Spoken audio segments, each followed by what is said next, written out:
We're going to look at posture. I'm particularly interested in spinal curves. We're then going to go through the pelvic floor muscles, a little bit on anatomy and function. That's specifically for those of you who are not familiar with them.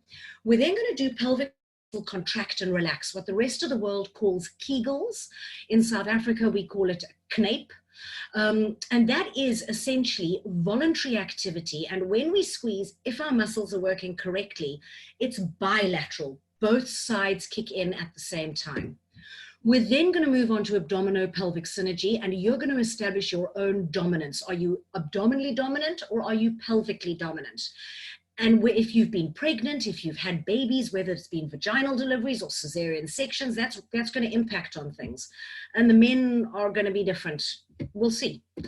We're then going to look at weight bearing versus weight transfer, because that's what all you musculoskeletal people want. And this is largely involuntary activity. And a lot of it is unilateral. And this is where I'm going to present my own work that I'm quite excited about. And we're going to finish off with what you wanted, which is this chronic musculoskeletal pain and dysfunction in and around the pelvis. And we're going to bring in breathing in the autonomic nervous system, because we can't do this without that. So that's what we're going to try and cover. And yeah, so how do these pelvic floor muscles work? We're all obsessed with the elevator, and we all want the muscles to move up into the body. I'm going to go up 1 floor, 2 floors, 3 floors, up to 10 floors. And we're all wanting this big feeling.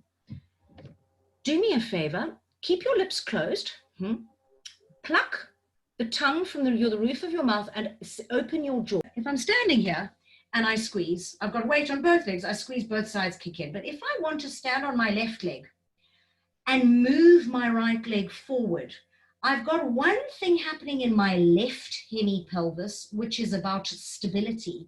And I've got something completely different happening in my right hemipelvis, with different things going on in terms of load bearing at the sacroiliac joints.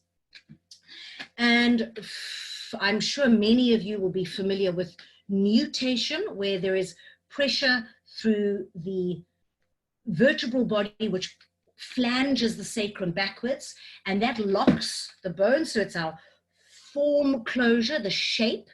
But if we want to move, we tighten the pelvic floor, which opens up that complex, and we're now relying upon muscles and ligaments for stability. You're not stable. It's just not the bones that are providing it. It's the tension through the muscle and ligaments.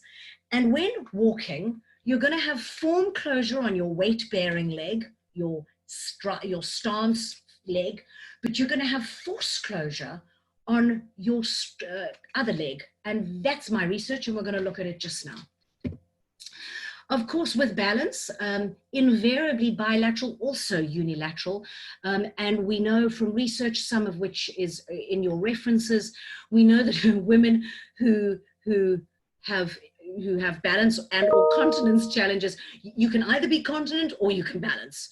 You can't necessarily do both, because the pelvic floor muscles are going to be more dynamic for balance than they would be for continence. They're going to hold, but maybe you need something more dynamic if you've got a shifting base.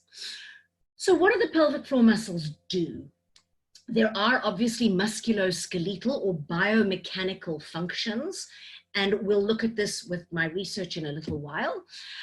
Posture, gait and movement, activities of daily living. I get so frustrated with patients who've got pain, musculoskeletal pain, and they're given things like, you must do 100 Kegels. And when you actually find out when they have their pain, it's as they initiate weight bearing, or it's as they toe off, or it's rolling in bed. And when you deconstruct what's happening, there is an imbalance in the ability of the pelvis to transfer load from one side to the other.